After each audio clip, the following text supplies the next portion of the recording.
A $2 trillion whisper beneath Spanish Town could rewrite Jamaica's destiny, if handled wisely. But treasure always attracts storms from everywhere.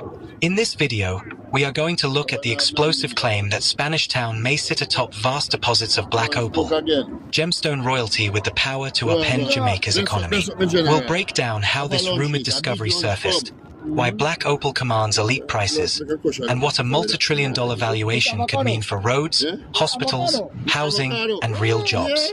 We'll also examine hard risks, foreign exploitation, environmental damage, corruption, and price volatility in a luxury market.